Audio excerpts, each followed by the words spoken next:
Pada suatu hari, Abu Nawas bertamu ke rumah sahabatnya yang bernama Hamid. Melihat kehadiran Abu Nawas, Hamid langsung menyambutnya dengan sukacita. "Wahai sahabatku, sudah lama kita tidak bertemu," kata Hamid sambil memeluk Abu Nawas. Mereka berdua lalu duduk dan ngobrol panjang lebar. Di sela-sela obrolannya, Abu Nawas melihat burung milik Hamid yang berada di dalam sangkar. "Sekarang kamu suka pelihara burung ya, Mid?" "Burungnya bagus sekali," tanya Abu Nawas.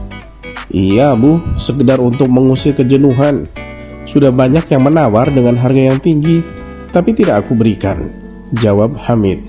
"Kenapa? Kan kamu dapat untung besar," tanya Abu Nawas heran. "Karena saya sendiri juga suka burung tersebut, Abu Nawas. Sayang kalau sampai dijual," balas Hamid. Setelah waktu menjelang sore, Abu Nawas pun pamit pulang kepada sahabatnya. "Jangan sungkan-sungkan, seringlah main ke sini Abu Nawas," ucap Hamid. "Insya Allah sahabatku," balas Abu Nawas. Beberapa hari kemudian, burung milik Hamid hilang dicuri. Hal itu membuat Hamid sedih. Ia bertanya kepada orang-orang, tapi tidak ada satupun yang mengetahuinya. Kemudian Hamid membuat sayembara. Barang siapa yang bisa menunjukkan pencuri burungnya akan diberi imbalan hadiah uang yang banyak. Lagi-lagi usahanya ini menemui jalan buntu, sebab tidak ada satu orang pun yang membantunya. Solusi terakhir yang ia tempuh adalah dengan meminta bantuan sahabatnya. Siapa lagi kalau bukan Abu Nawas? Maka pergilah Hamid ke rumah Abu Nawas. Sesampainya di sana, Hamid menceritakan masalah yang menimpa dirinya. "Apakah kamu punya dugaan siapa kira-kira yang mencuri burungmu?" tanya Abu Nawas. "Yang jelas orang dekat Abu Nawas. Bisa jadi tetangga saya, mungkin juga kawan saya. Tapi saya tidak berani sembarangan menuduh," jawab Hamid. Sejenak Abu Nawas terdiam. Ia terus memikirkan cara untuk menemukan pelakunya. Tidak lama kemudian muncullah ide cemerlang Abu Nawas. "Aku punya ide. Undang semua orang-orang terdekatmu, ajak mereka makan siang di rumahmu," perintah Abu Nawas. Mendengar itu, Hamid pun kaget. "Untuk apa Abu Nawas? Bisa jadi di antara mereka adalah pencurinya," tanya Hamid. "Jika kau ingin tahu pelakunya, turuti saja perkataanku. Jangan banyak bertanya. Biarkan aku yang bekerja," ucap Abu Nawas menegaskan. "Baiklah Abu Nawas, saya serahkan urusan ini sepenuhnya kepadamu," balas Hamid mengiyakan. Esok harinya, Hamid melaksanakan rencana Abu Nawas. Ia mengundang orang-orang dekatnya. Mereka adalah tetangga Hamid dan kawan-kawan Hamid. Setelah semua berkumpul, mereka disuguhi hidangan makan siang.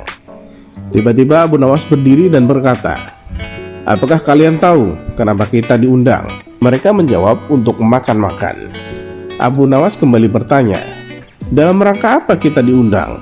Salah satu dari mereka berceletuk, "Dalam rangka pencurian burungnya Abu Nawas." Spontan para hadirin tertawa mendengar perkataan tersebut. "Tepat sekali, sebenarnya Hamid sudah tahu pelakunya. Apakah kalian siap untuk bersumpah bahwa kalian tidak mengambil burungnya Hamid?" tantang Abu Nawas. Suasana yang tadinya penuh gelak tawa mendadak berubah menjadi tegang.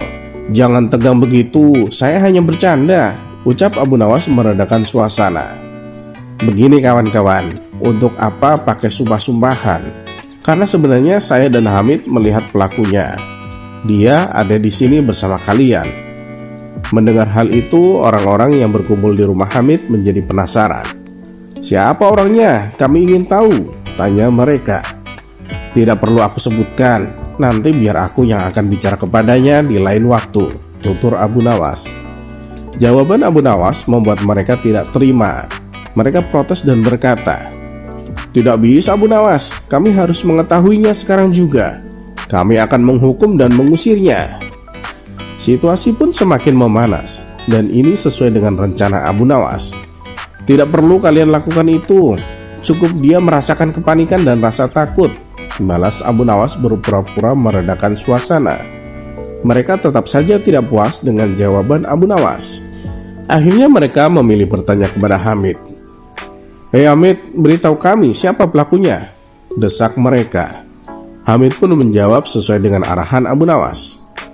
Iya, memang saya dan Abu Nawas sudah mengetahui pelakunya. Namun aku kira Abu Nawas bertindak dengan bijak. Biarkanlah dia yang atur, jawab Hamid. Jawaban Hamid malah membuat mereka semakin emosi.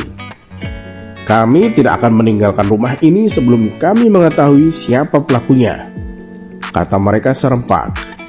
Baiklah, jika kalian masih bersikeras ingin mengetahuinya, saya akan menyebutkan ciri-cirinya. Pencuri itu ialah lelaki yang di kepalanya terdapat sehelai bulu burung, ucap Abu Nawas menjelaskan. Para hadirin akhirnya senang. Mereka saling melirik satu sama lain. Namun ada satu orang yang nampak tegang. Dia menaruh tangannya di atas kepala dan mulai meraba-raba rambutnya untuk mencari sehelai bulu burung. Di saat itulah Abu Nawas langsung berteriak dan menunjuk orang tersebut. Dia pelakunya, dia yang telah mencuri burungnya Hamid. Orang itu tidak bisa mengelak, terpaksa ia mengakui perbuatannya. Singkat cerita, burung Hamid akhirnya bisa ditemukan. Sebagai rasa terima kasihnya, Hamid memberikan sejumlah uang kepada Abu Nawas. Sampai di sini dulu perjumpaan kita. Semoga Anda terhibur. Wassalamualaikum warahmatullahi wabarakatuh.